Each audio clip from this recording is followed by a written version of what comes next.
প্রিয় শিক্ষার্থীবৃন্দ, আসসালামু আলাইকুম। আমি মোহাম্মদ আব্দুল মজিদ ইসলাম শিক্ষা প্রথম পত্র বিষয়ে তোমাদের সকলকে স্বাগত জানাচ্ছি। আজকের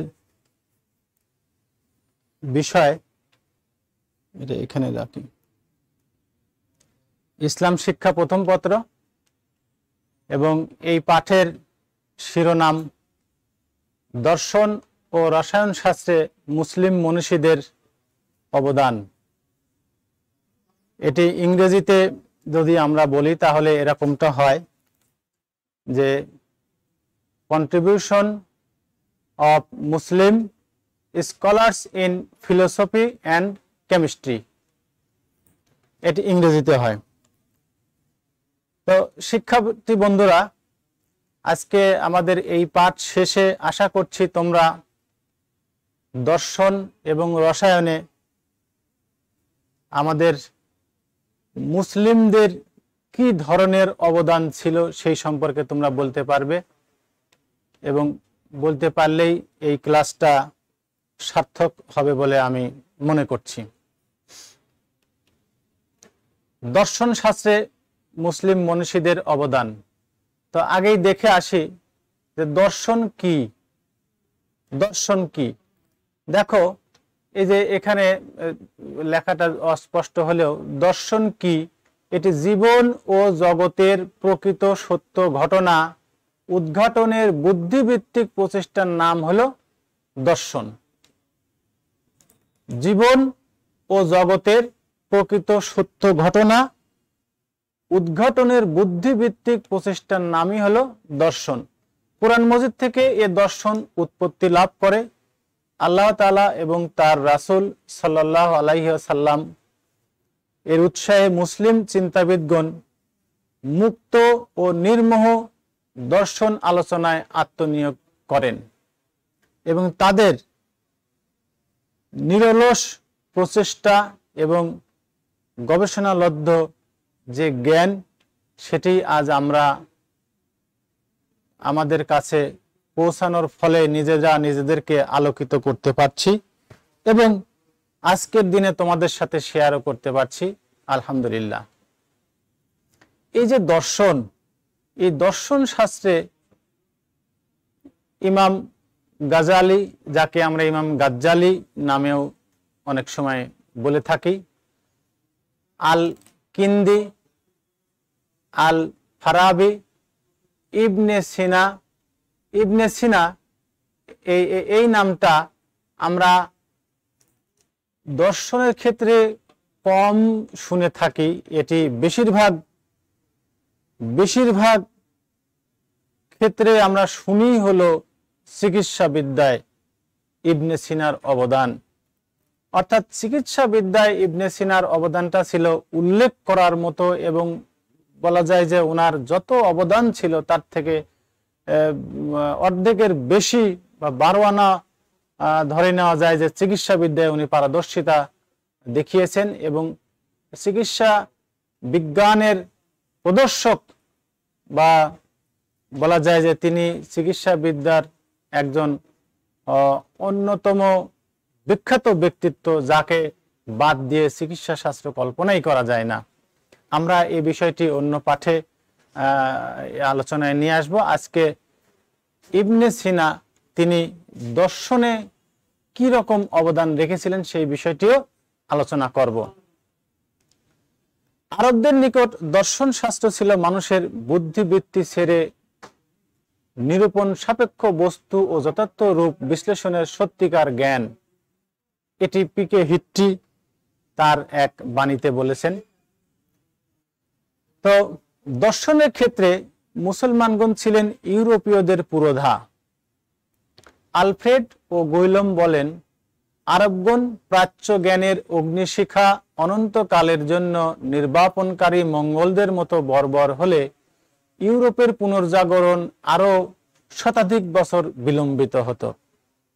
অর্থাৎ মুসলিমগণ যদি ইউরোপে তাদের কার্যক্রম না করতেন এই দর্শন বা জ্ঞান সাধনার, তাহলে ইউরোপের পুনর্জাগরণ আরো অনেক পিছিয়ে যেত। তাহলে এই মুসলিমদের যে দার্শনিক চিন্তা চেতনা, জ্ঞান বিস্তার ইত্যাদি কার্যক্রম ইউরোপেও বিস্তৃত ছিল।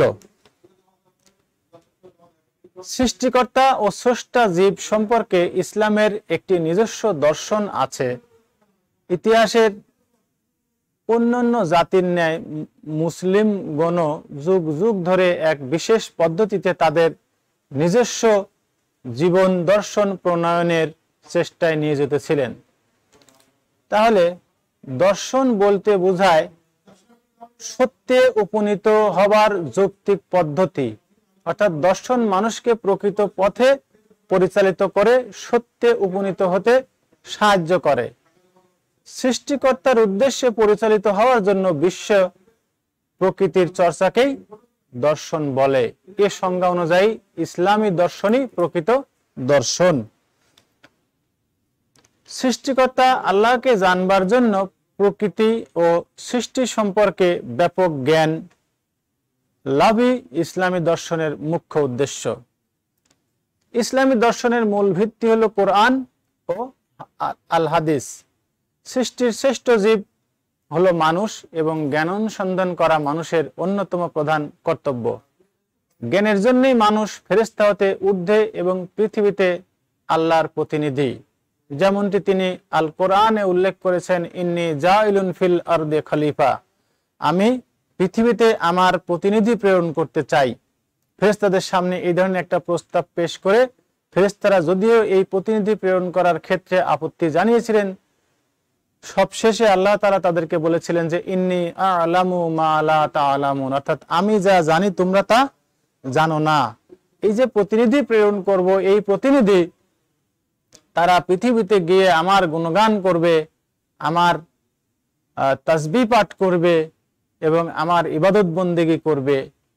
এই ধরনের একটা ইচ্ছা নিয়ে তিনি মানুষকে পৃথিবীতে প্রেরণ করেন, মানুষকে সৃষ্টি করেন। তার প্রথমে সৃষ্টির শুরু হয়েছিল হযরত আদম আলাইহিস সালামকে সৃষ্টি করার মধ্য দিয়ে, যে ঘটনা পবিত্র কোরআনের সূরা আল বাকারায় প্রথম দিকে এই আদম সৃষ্টির কথাটা উল্লেখ আছে। তো আজকে আমরা মুসলিম দার্শনিকদের যে অবদান সেই বিষয়ে তোমাদেরকে নিয়ে যেতে চাই। মুসলিম দার্শনিকগণ, মুসলিম জাহানের দার্শনিকদের দুই অংশে বিভক্ত করা যায়। একটা অংশ উদারপন্থী দার্শনিক আর আরেকটা অংশ গোড়াপন্থী দার্শনিক।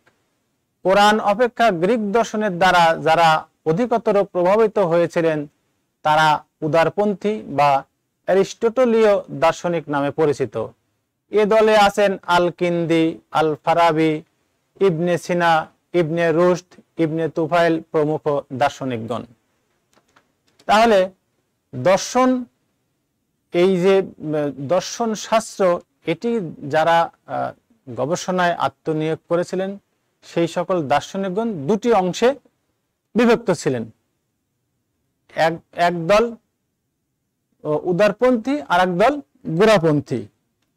তাহলে কোরআন হাদিসের শিক্ষা দ্বারা যারা প্রভাবিত হয়েছিলেন এবং যারা গ্রিক দর্শনের অনুপ্রবেশের বিরোধিতা করতেন তাদের বলা হয় বুনিদি বা ইসলামী দার্শনিক। অর্থাৎ আল কোরআন এবং আল হাদিসের আলোকে যে সকল দার্শনিকগণ জ্ঞান চর্চা করেছেন তারাই বুনিদি দার্শনিক বা ইসলামী দার্শনিক। এই দলে আছেন হযরত আলী রাদিয়াল্লাহু তাআলা আনহু, আব্দুল্লাহ ইবনে আব্বাস রাদিয়াল্লাহু তাআলা আনহু, ইমাম জাফর সাদেক, ইমাম আল রাজি, ইমাম গাজ্জালি রহমাতুল্লাহ আলাইহ প্রমুখ মনীষীগণ এই দলে আছেন। দর্শন চর্চার ফলে খারিজি, শিয়া, মুরজিয়া, জানরিয়া, কাদরিয়া, মুতাজিলা, আশআরি, সুফি প্রভৃতি ধর্মতাত্ত্বিক দার্শনিকগণ তারা নিজ নিজ মতের অনুকূলে মতবাদ সমূহ সৃষ্টি করেন বা উদ্ভব করেন বা উদ্ভব হয় এবং তারা নিজ নিজ মতবাদ সমূহের ধারক বাহক হয়ে অন্য মানুষের সামনে নিজেদের মতকে উপস্থাপন করতেন।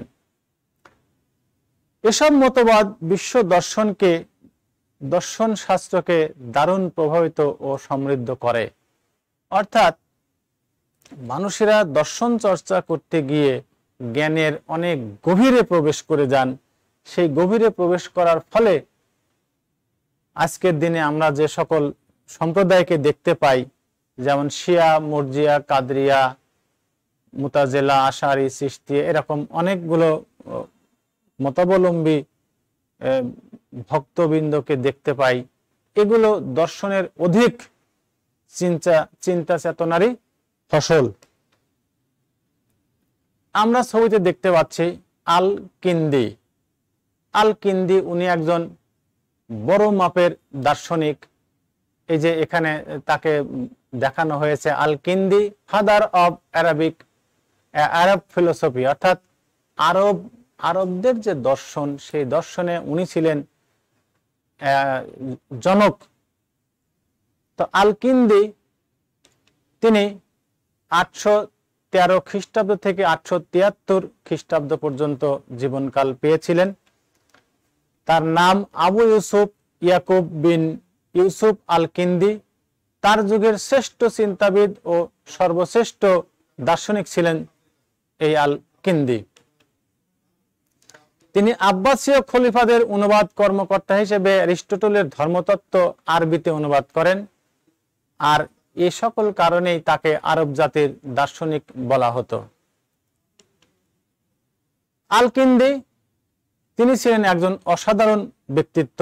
তৎকালীন সময়ের সকল প্রকার জ্ঞান বিজ্ঞান এবং চিন্তা ভাবধারাকে তিনি নিজের আয়ত্তে নিয়ে এসেছিলেন এবং তিনি ছিলেন শ্রেষ্ঠ দার্শনিক, একাধারে গণিতবিদ, ভূগোলবিদ, ইতিহাসবিদ, ভাষাতত্ত্ববিদ এবং চিকিৎসক। বিজ্ঞানের এই সকল ক্ষেত্রে, এমনকি ইতিহাস, ভাষা ইত্যাদি বিষয়ও তার ছিল প্রভূত অবদান। আরবি, সিরীয়, সংস্কৃত, পাহলবি ও গ্রিক ভাষায় তার পাণ্ডিত্য ছিল, যেহেতু তিনি অনুবাদ কাজ করতেন। তিনি বিভিন্ন বিষয়ের উপর কমপক্ষে 369 খানা বই রচনা করেন। মুসলিম চিন্তাধারার বিকাশে বিরাট অবদানের জন্য আল কিন্দিকে মুসলিম ফিলোসফির জনক বলা হতো।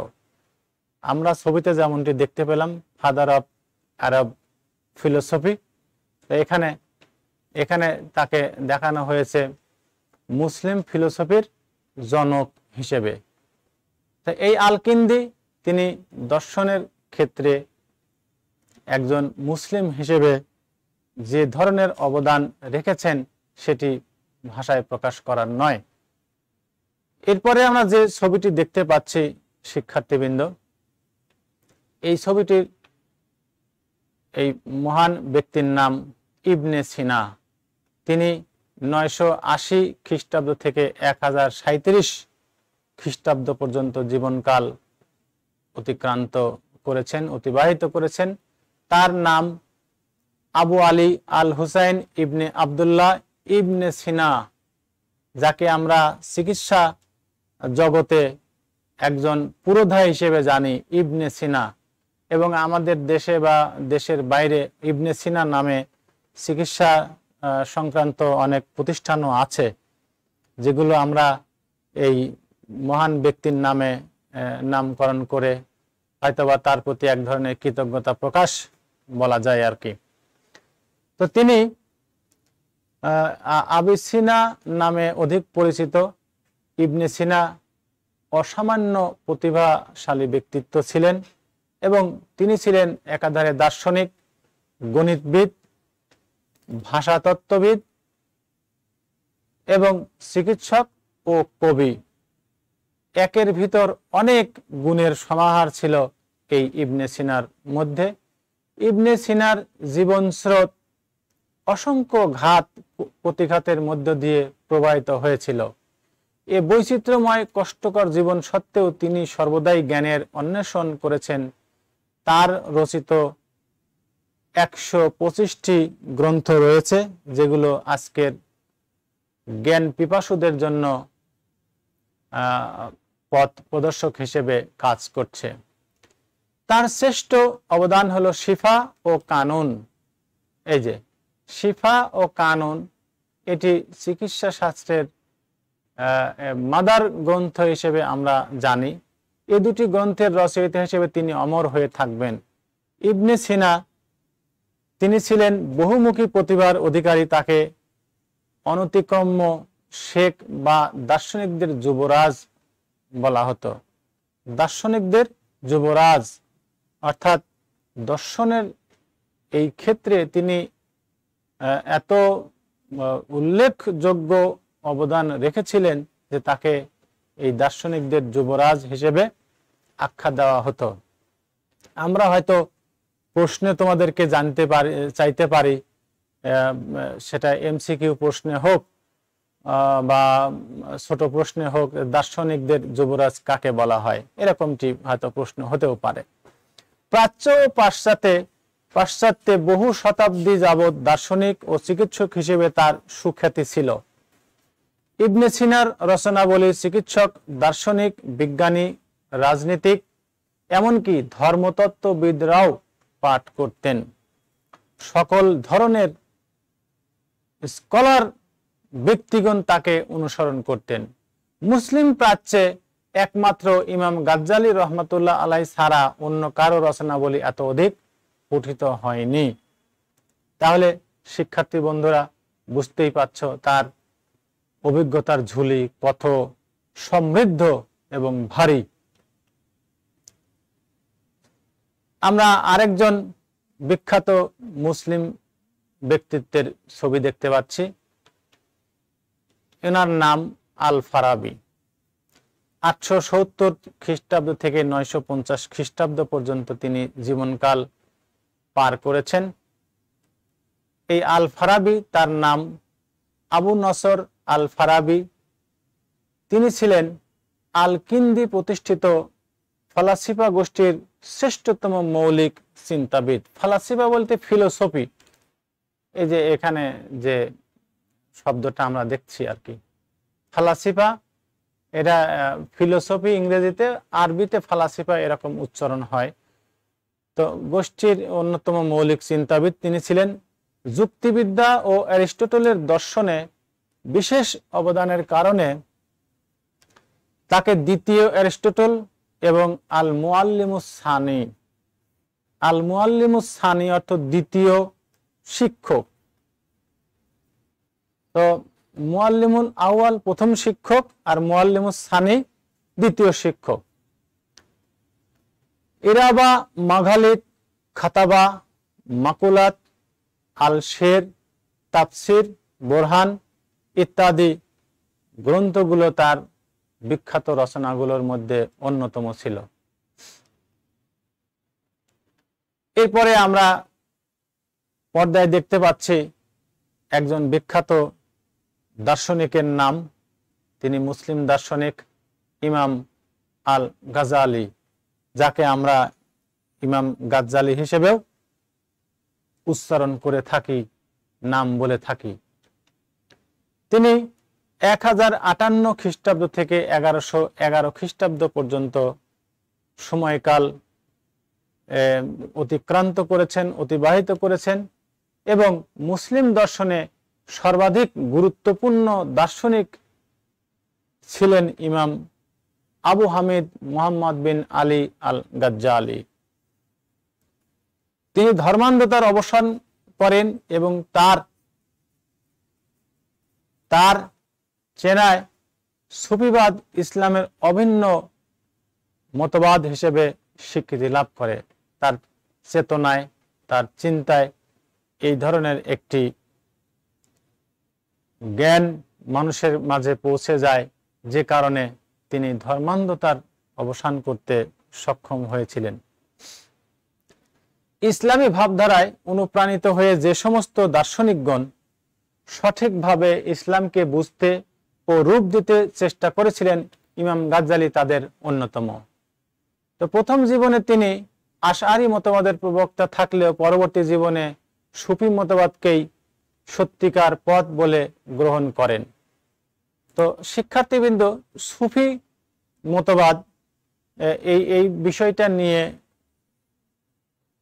তোমাদের দ্বিতীয় বর্ষে বিস্তারিত পাঠ আছে সুফিবাদ নিয়ে। তো সুফি মতবাদ এরকম একটা বিষয়, যারা নিজেদেরকে পৃথিবীর দুনিয়াবী সকল কাজ থেকে বেশিরভাগ সময় বিরত রেখে ইবাদত বন্দেগীতে মশগুল থাকতেন এবং নিজেদের শরীর আত্মাকে পুত পবিত্র করার চেষ্টায় সর্বদা নিয়োজিত থাকতেন এবং আল্লাহকে পাওয়ার জন্য যে ইবাদত, গোপন ইবাদত, এইগুলি তারা বেশি বেশি করতেন এবং তারা পশমি পোশাক পরিধান করতেন এবং সেই পোশাকগুলো ছিল শুভ্র সাদা। এ কারণে তাদেরকে সুফি হিসেবে বলা হয় এবং এই সুফি মতবাদকেই সত্যিকার পথ বলে গ্রহণ করেছিলেন ইমাম গাজ্জালী রহমাতুল্লাহ আলাই। তিনি ছিলেন মৌলিক চিন্তার অধিকারী। মুসলিম সমাজের সকল আধ্যাত্মিক সাধনাকে তিনি তার চিন্তাধারায় একটি রূপ দিতে পেরেছিলেন। মুসলিম জাহানের এ প্রখ্যাত দার্শনিক 1058 খ্রিস্টাব্দে অর্থাৎ 450 হিজরিতে ইরানের তুস নগরে জন্মগ্রহণ করেন এবং 1111 খ্রিস্টাব্দে মৃত্যুবরণ করেন। তিনি প্রায় 400 গ্রন্থ রচনা করেন। তার উল্লেখযোগ্য গ্রন্থগুলো হলো ইহইয়া উলুমুদ্দিন। ইহইয়া উলুমুদ্দিন এই গ্রন্থটি বেশিরভাগ মুসলিম ভাইদের পাঠ করতে দেখা গেছে এবং তোহফাতুল ফালাসিফা বা কিমিয়ায়ে সাআদত এই গ্রন্থগুলিও, এমনকি এই গ্রন্থগুলো আমাদের দেশেও ব্যাপকভাবে প্রচারিত হয়ে থাকে এবং অধিকাংশ মানুষের সংগ্রহে এই কিতাবগুলো আছে। তো এই দার্শনিকগণ জড়বাদী অর্থাৎ ম্যাটেরিয়ালিস্ট, ওহির প্রতি অবিশ্বাসী নাস্তিক অর্থাৎ ডিস্ট ও আস্তিক বা একত্ববাদে বিশ্বাসী থিস্ট, এই 3 শ্রেণীতে বিভক্ত ছিল। দার্শনিকগণ জড়বাদী, তারপরে আস্তিক এবং নাস্তিক, এই 3 ভাগে তারা বিভক্ত ছিল।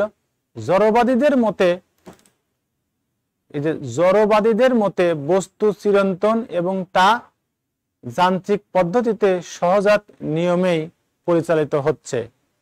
ইমাম গাজ্জালী এ ধারণা গ্রহণ করেননি। তিনি আত্মাকে একটি অপরিহার্য বাস্তবতা বলে বিশ্বাস করতেন। আর উল্লেখিত দার্শনিকগণ ব্যতীত আরো বহু দার্শনিক রয়েছেন যারা মুসলিম দর্শনের ক্ষেত্রে বিশেষ গুরুত্বপূর্ণ অবদান রেখেছেন। আমরা বলছি যে এই দর্শন শাস্ত্র, এই দর্শনে 3 রকমের লোক রয়েছে, জড়বাদী, আস্তিক এবং নাস্তিক। এই যে 3 রকমের দার্শনিক, এজন্য আমাদের বন্ধু বান্ধব বা শিক্ষার্থী মহলে দর্শনের পাঠ নিয়ে অনেক সময় মন্তব্য করতে দেখা গেছে যে দর্শন পড়লে কোনো সময় মানুষেরা বিভ্রান্ত হতে পারে, এই ধরনের একটা আশঙ্কার কথাও বলেছেন। তো আসলে বিষয়টা সেরকম নয়। বহু দার্শনিক এবং যারা দর্শন পড়েছেন তারা এখনো মহান আল্লাহ তাআলার নিয়ম কানুন, শরিয়া এগুলো যতভাবে উপযুক্তভাবে তারা পালন করে চলেছেন। কিছু লোক তারা দর্শন পড়েও বিভ্রান্ত হন, আবার অন্য পাঠ পড়েও মিসগাইড হন। এটি স্পেসিফিক কোনো বিষয়ের দোষ বা গুণ বলা যাবে না। মহান আল্লাহ তাআলা যাকে রহম করেন তিনি সেইভাবে তার জীবনকাল অতিবাহিত করেন। আমরা ছবিতে আরেকজন বিশিষ্ট দার্শনিকের ছবি দেখতে পাচ্ছি। তার নাম আল্লামা ইকবাল। আল্লামা ইকবাল 1877 খ্রিস্টাব্দ থেকে 1938 খ্রিস্টাব্দ তারিখ পর্যন্ত জীবনকাল অতিবাহিত করেছেন। আল্লামা ডক্টর ইকবাল এক বিস্ময়কর দার্শনিক প্রতিভা। বিগত সহস্রাব্দের শ্রেষ্ঠতম চিন্তাবিদ ছিলেন তিনি। সাধক, দার্শনিক, কবি, ভাষাশিল্পী, আইনবিদ রাজনীতিক ও শিক্ষাবিদ হিসেবে একাধারে তার কৃতিত্ব এবং অবদান ছিল অবিস্মরণীয়। তিনি দেখিয়েছেন সংসার থেকে পালিয়ে নয়, বরং জীবন সংগ্রামেই আত্মা মোহমুক্ত হয়। অর্থাৎ আমাদের মধ্যে একটা সাধারণ ধারণা কাজ করে যে যারা দার্শনিক হবেন তারা এই পৃথিবীতে স্বাভাবিক জীবনযাপন করতে পারবেন না। অর্থাৎ তাদেরকে বনে জঙ্গলে অথবা রাস্তায় রাস্তায় ঘুরিয়ে বেড়াতে হবে। এই পরিবার সংসার এগুলোর প্রতি তাদের কোনো মায়া মমতা নাই, এরকমটা আমরা অনেক সময় ধারণা করি। কিন্তু আল্লামা ইকবাল তিনি দেখিয়েছেন সংসার থেকে পালিয়ে নয়, বরং এই সংসারে থেকেই জীবন সংগ্রামে আত্মনিয়োগ করেই নিজ নিজ আত্মাকে মোহমুক্ত করা যায়। আজকের দিনে এই কথাটি যদি আমরা মেনে চলতে পারি তাহলে এই সময়ে কত প্রয়োজন এই বিষয়টার। মানুষেরা ধন সম্পদের মোহে আজকে কত অন্যায় অকাজ করছে, যদি আল্লামা ইকবালের এই কথাটাকে তারা ধারণ করে তাহলে অযথা এই মিছে মায়ায় মোহিত হয়ে মানুষেরা এই ধন সম্পদের দিকে ছুটে নিজেদেরকে বিপদগামী বিভ্রান্ত হওয়া থেকে বিরত রাখতে পারত। তা আল্লামা ইকবাল মানব ব্যক্তিত্বে বিশ্বাস করেন এবং এর চরম উন্নতি বিধানকেই চূড়ান্ত সাফল্য মনে করেন। এর আলোকে তিনি ক্ষুদি তত্ত্ব পেশ করেন। তো শিক্ষার্থী বন্ধুরা, তোমরা ক্ষুদি তত্ত্ব কোন বিখ্যাত মনীষী পেশ করেছিলেন এটি খেয়াল রাখবে। আসরারি খুদি, জাবিদনামা, জবরি আজম এ সকল গ্রন্থ তার শ্রেষ্ঠ দর্শন কাব্য। তিনি দেখিয়েছেন সংসার থেকে পালিয়ে নয়, বরং জীবন সংগ্রামেই আত্মনিয়োগ করে ব্যক্তি তার নিজের আত্মাকে মোহমুক্ত করতে পারেন। এই বিষয়টাই তিনি বাস্তবে রূপদান করতে পেরেছিলেন এবং এই সহস্রাব্দে তার মতো করে আর কেউ চিন্তা জগতে এমন ব্যাপক আলোড়ন তুলতে পারেননি। বন্ধুরা, আমরা আরো একজন মুসলিম দার্শনিকের ছবি পর্দায় দেখতে পাচ্ছি। তার নাম ইবনে খালদুন। তিনি 1332 খ্রিস্টাব্দ থেকে 1406 খ্রিস্টাব্দ পর্যন্ত জীবন অতিবাহিত করেছেন। তার নাম ওয়ালিউদ্দিন আব্দুর রহমান ইবনে খালদুন। তিনি মুসলিম বিশ্বের সর্বশ্রেষ্ঠ সমাজতত্ত্ববিদ, ঐতিহাসিক এবং দার্শনিক একজন ব্যক্তি। আমরা বাজারে সচরাচর বই কিনতে পারি, কিনতে গিয়ে দেখতে পাই একের ভিতরে 3, একের ভিতরে 4, একের ভিতরে 5, কোনোটা থাকে একের ভিতরে অনেক।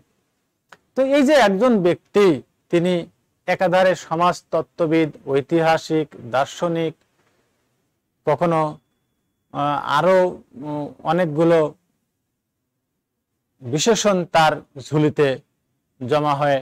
তো এইরকম মুসলিম ব্যক্তিত্ব জগতে অনেক ছিলেন এবং ভবিষ্যতেও এই ধারা অব্যাহত থাকবেন এবং আল্লাহ তাআলা যতদিন তার ঝান্ডাকে উন্নত রাখার তৌফিক দিবেন মানুষদেরকে, ততদিন মানুষেরা এই ধরাধামে তাদের পদচারণা অব্যাহত রাখবে এবং আল্লাহর দ্বীনকে সমুন্নত রাখবে। তার জ্ঞান দর্শন, ইতিহাস দর্শন, শিক্ষা ও রাষ্ট্র দর্শন তাকে কালোত্তীর্ণ মুসলিম চিন্তাবিদে পরিণত করেছিল। ইবনে খালদুন তিনি ইতিহাসকে জ্ঞানের অন্যতম উৎস প্রমাণ করে দেখিয়েছেন যে ইতিহাসের পুনরাবৃত্তি ঘটে। ইতিহাসের পুনরাবৃত্তি ঘটে। শিক্ষার্থী বন্ধুরা, ইতিহাস থেকে মানুষ শিক্ষা গ্রহণ করে। ইতিহাসে যে সকল ঘটনা ইতিপূর্বে ঘটে গেছে সেই ঘটনা থেকে মানুষেরা আজও শিক্ষা গ্রহণ করে এবং তাদের পরবর্তী কার্যক্রম সেইভাবে পরিচালিত করে পূর্বের দিনে যে সকল ভুল ভ্রান্তি হয়েছে সেই ভুল যেন নতুন করে আর না হয় সেদিকে খেয়াল রেখে মানুষরা তাদের পদচারণা সামনের দিকে পরিচালিত করে। আল মুকাদ্দিমা তার একটি বিখ্যাত বই। 7ম শতকের উসমানীয় খলিফাদের উপর তার এ গ্রন্থের ব্যাপক প্রভাব পড়েছিল। আল মুকাদ্দিমা এই গ্রন্থটি ইবনে খালদুন রচনা করেছিলেন। বন্ধুরা, আমরা আরো একজন বিখ্যাত মনীষীর ছবি দেখতে পাচ্ছি, তার নাম ইবনে রুশদ।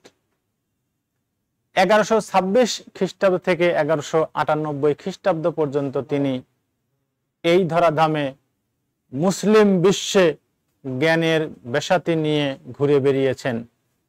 অনারব মুসলিম দার্শনিকদের মধ্যে আবু ওয়ালিদ মুহাম্মদ বিন আহমদ ইবনে রুশদ একজন অন্যতম শ্রেষ্ঠ ব্যক্তিত্ব। তিনি অ্যারিস্টটলীয় দর্শনের মূল তত্ত্ব খুঁজে বের করার চেষ্টা করেন এবং এই দর্শনের সাথে ইসলামী চিন্তার সামঞ্জস্য সমন্বয় বিধান করেন। তিনি প্রত্যাদেশ ও প্রজ্ঞা উভয়কে সত্য আখ্যা দেন। প্রত্যাদেশ এটি মহান আল্লাহ তাআলার পক্ষ থেকে আমাদের সর্বশেষ নবী হযরত মুহাম্মদ সাল্লাল্লাহু আলাইহি ওয়াসাল্লামের উপর অবতীর্ণ হওয়া ওহীকে মিন করে এবং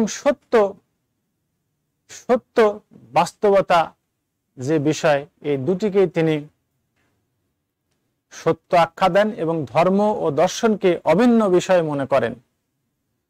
তাহাফাতুত তাহাফা, কিতাবুল ফালাসিফা, ফাসলুল মাকালি ফি মুয়াফিকাতিল হিকমা ওয়াশ শারিয়া ইত্যাদি গ্রন্থ তার কালজয়ী গ্রন্থগুলোর মধ্যে অন্যতম। তো শিক্ষার্থীবৃন্দ, আমরা যে সকল দার্শনিকদের নিয়ে এখানে কথা বললাম তাদের মধ্যে কেউ আরব জাতির দার্শনিক ছিলেন, কেউ বা দর্শনের যুবরাজ ছিলেন, কেউ বিভিন্ন নাম করা গ্রন্থ রচনা করেছিলেন। এর মধ্যে থেকে আমরা একটা প্রশ্নের অবতারণা এভাবে করতে পারি যে আরব জাতির দার্শনিক কে? ক অপশন আছে আল কিন্দি, খ আল ফারাবি, গ ইবনে সিনা, ঘ আল্লামা ইকবাল। তাহলে আমরা এই পাঠে এই যে আরব জাতির দার্শনিক কে এটি কিন্তু আলোচনা করেছি। তাহলে কে আরব জাতির দার্শনিক? আল কিন্দি। তোমরা পাঠ শেষে এই আরো বিস্তারিত বিষয় আলোচনা করবে এবং আরো প্রশ্ন এখানে থেকে গেছে, সেই প্রশ্ন নিয়েও নিজেরা একটু দেখে নিবে।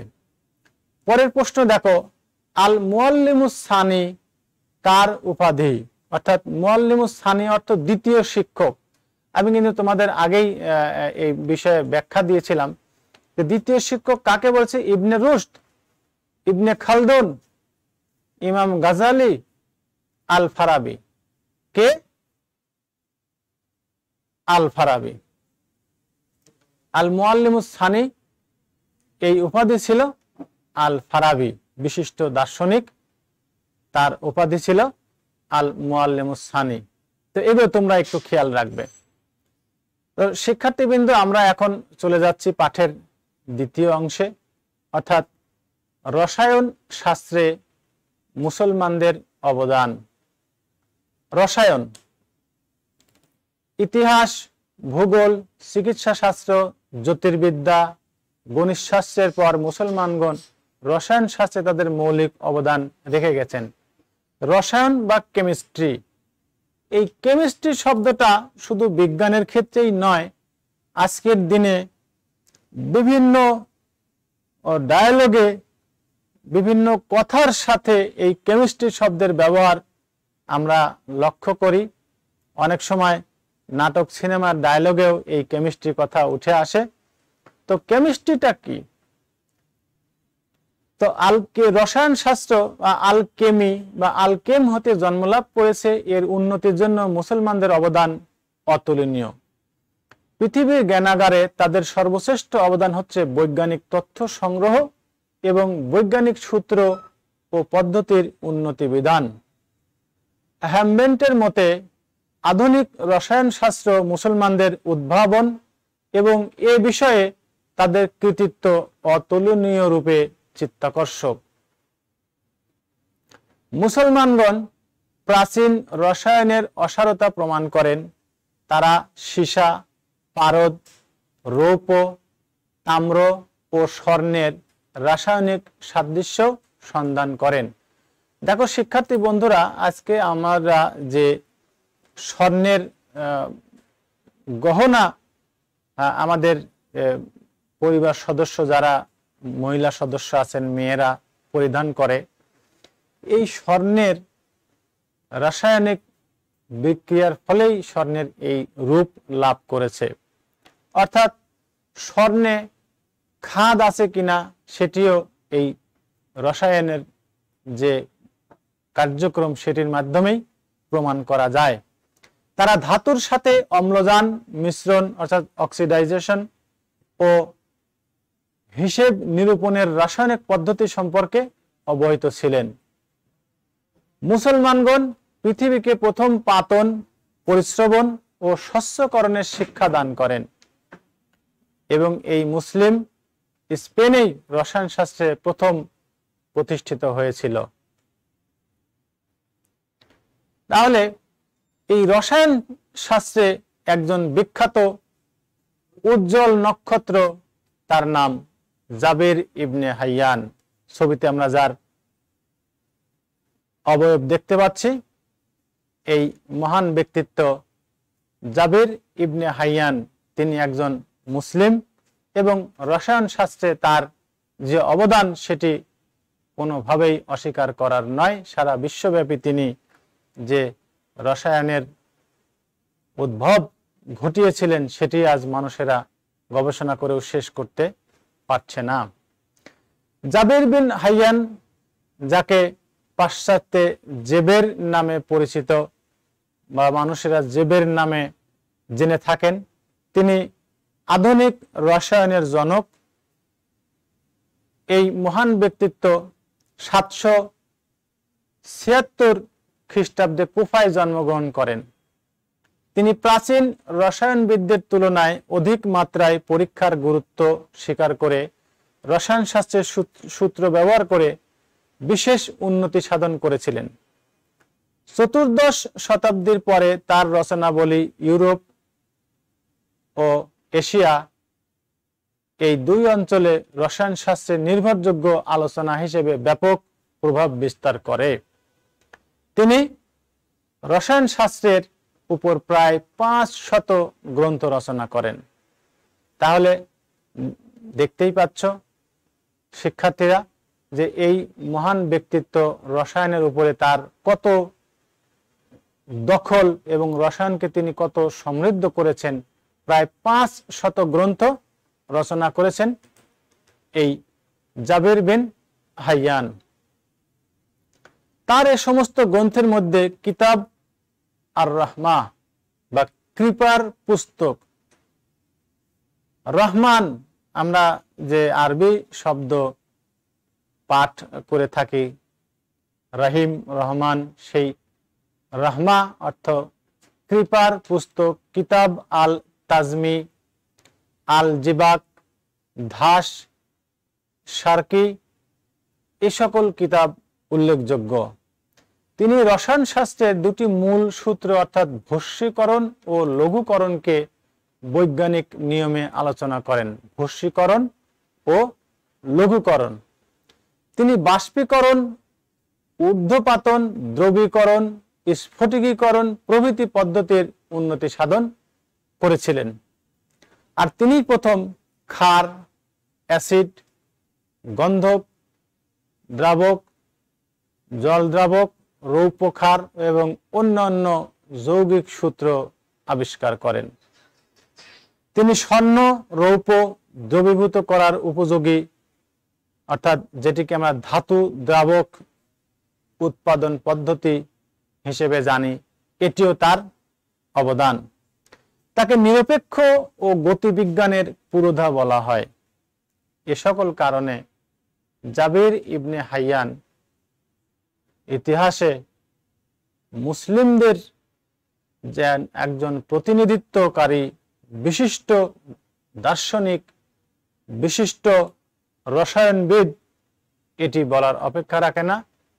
এক কথায় দর্শন এই রসায়নবিদের তালিকায় যদি 1 নম্বরে কারোর নাম থাকে তাহলে তিনি হলেন জাবির বিন হাইয়ান। এই গবেষণা দ্বারা তিনি যৌগিক বস্তু ও অন্যান্য পদার্থের গঠনে গ্যাসের ভূমিকা সম্পর্কে ভবিষ্যৎবাণী করেছিলেন। আর তিনি রসায়ন বিজ্ঞানকে প্রণালীবদ্ধ করে একে একটি গবেষণা পদ্ধতি পরিণত করেন। তার অনুসারীদের মৌলিকতা, অধ্যবসায়, জ্ঞানের গভীরতা ও পরীক্ষার সূক্ষ্মতা পাঠকদের বিস্ময় উৎপাদন করে। অর্থাৎ তিনি তার অনুসারীদের জন্য যে মৌলিকতা, অধ্যবসায় এবং জ্ঞানের গভীরতা ও পরীক্ষার সূক্ষ্মতা উপস্থাপন করেছেন, সেটি পাঠকদেরকে বিস্মিত করেছিল। শিক্ষার্থী বন্ধুরা, আমরা পর্দায় আরো 2 জন ব্যক্তির নাম দেখতে পাচ্ছি। তার একজনের নাম আমরা আগেই দেখিয়েছি, ইবনে সিনা, এবং আরেকজন হলেন আল রাজি। আল রাজি ও ইবনে সিনা এই 2 জন মুসলিম মনীষী, তারা রসায়নের উপরে যে অবদান রেখেছেন সে বিষয়ে আমি একটু আগেই তোমাদেরকে উল্লেখ করেছিলাম যে ইবনে সিনা চিকিৎসা শাস্ত্রের সাথে আমরা বহুল পঠিত একটি নাম হিসেবে জানি। তো এই ইবনে সিনা শুধু চিকিৎসা শাস্ত্রেই নয়, তিনি রসায়ন বিদ্যায়ও অনেক অবদান রেখেছেন, সেই কথাই এখানে বলা হয়েছে। তো এ যুগের অপর একজন বিখ্যাত রসায়নবিদ আল রাজি, যিনি ক্ষার অ্যাসিডের পুনরাবিষ্কার করেন এবং বিখ্যাত চিকিৎসক ইবনে সিনা রসায়ন শাস্ত্রকে প্রণালীবদ্ধ করতে সাহায্য করেন। পরবর্তীকালে আল রাজি ইউরোপে প্রসিদ্ধি লাভ করে সুধী সমাজে রসায়ন শাস্ত্রের প্রথম নির্ভরযোগ্য পদ্ধতি হিসেবে পরিচিতি লাভ করেন। অর্থাৎ ইউরোপের তার যে রসায়নের পদ্ধতি, রসায়নের উপর তার যে প্রজ্ঞা, এটি বিশেষ খ্যাতি লাভ করেছিল। বস্তুত আধুনিক রসায়ন শাস্ত্রে মুসলমানদের আবিষ্কার ও উত্তরণ এবং এ বিষয়ে তাদের কৃতিত্ব ভুলে যাবার নয়। রসায়ন শাস্ত্রের উপর গবেষণা করা প্রথম দিকের আরব মুসলিম বিজ্ঞানীদের মধ্যে জুনজুন মিসরি, অর্থাৎ মিসরি বলা হয় যে মিশরে হয়তো তার বাড়ি ছিল, অথবা তিনি মিশরে পাঠ শিক্ষা গ্রহণ করেছেন অথবা পাঠ দিয়েছেন, এরকম কিছু একটা হবে, এই জন্য তাকে মিসরি বলা হয়েছে, মিশরের সাথে সম্পর্কিত করে। তিনি রসায়নের বিভিন্ন উপকরণ নিয়ে গবেষণা ও লেখালেখি করেন। তার লেখায় সোনা, রূপা সহ বিভিন্ন খনিজ পদার্থের বর্ণনা পাওয়া যায়। তিনি মিশরীয় সাংকেতিক বর্ণের মর্মার্থ বুঝতেন।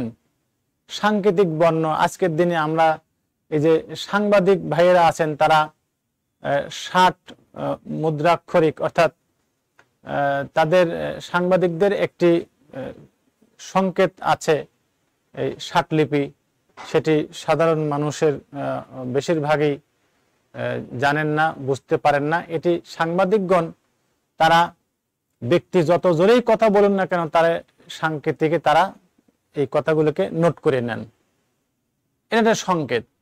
তো এই সাংকেতিক বর্ণ, মিশরের সাংকেতিক বর্ণের মর্মার্থ তিনি বুঝতেন। এছাড়া ইবনে আব্দুল মালিক আল কাসি রচিত আইনুসানা ওয়া আইনুসানা, অর্থাৎ essence of the art and aid of worker, এই নামে একটি রসায়ন গ্রন্থ তার মূল্যবান সংযোজন ছিল। তো শিক্ষার্থী বন্ধুরা, মুসলিমদের পদচারণা শুধু একটি শাস্ত্রে নির্ধারিত না। তারা রসায়ন, দর্শন, পদার্থবিদ্যা, গণিতশাস্ত্র, চিকিৎসা শাস্ত্র সহ জ্ঞানের যত শাখা আছে সবগুলো শাখায় প্রভূত অবদান রেখেছেন। সেই অবদানের কথা আমরা আজকের দিনে অনেক পরে হলেও জানতে পারছি এবং নিজেদেরকে গর্ববোধ করতে ইচ্ছে করে যে আমাদের এই মুসলিম জাতি তারা কত উচ্চ মানের, উচ্চ জ্ঞানের অধিকারী ছিলেন। তা আমরা চলো একটা প্রশ্ন দেখে আসি। আধুনিক রসায়নের জনক বলা হয় কাকে? ক জাবির বিন হাইয়ান, খ ইবনে আব্দুল মালিক, গ ইবনে সিনা, ঘ আল কিন্দি। সঠিক উত্তর কোনটা হবে তা তোমরা আজকের লেকচার যারা শুনেছো, এই পাঠে যারা প্রথম থেকে এখন পর্যন্ত আছো তারা অবশ্যই জানবে। চলো সঠিক উত্তর কোনটা আমরা একটু দেখে আসি। জাবির বিন হাইয়ান আধুনিক রসায়নের জনক বলা হয় তাকে। তো শিক্ষার্থীবৃন্দ, আজকে আমরা আলোচনা করলাম দর্শন এবং রসায়ন শাস্ত্রে মুসলিমদের অবদান। এই বিষয়ে দর্শনে মুসলিমদের যে বিখ্যাত ব্যক্তিত্ব যে কয়জন আছেন তাদের নাম আমরা জানলাম, তাদের অবদান এবং তারা এই দর্শনে কোন কোন ক্ষেত্রে অবদান রেখেছেন সেগুলো জানলাম এবং পাশাপাশি রসায়ন শাস্ত্রে মুসলিমদের যে অবদান সেই অবদান বিষয়েও আলোচনা করলাম। আশা করছি তোমরা এই পাঠ থেকে উপকৃত হবে। তো তোমরা সকলে ভালো থাকো, সুস্থ থাকো, সবাই নিরাপদে থাকো। আল্লাহ আমাদের সহায় হন। ও আখির দাওয়ানা আনিল হামদুলিল্লাহি রাব্বিল আলামিন। আসসালামু আলাইকুম ওয়া রাহমাতুল্লাহ।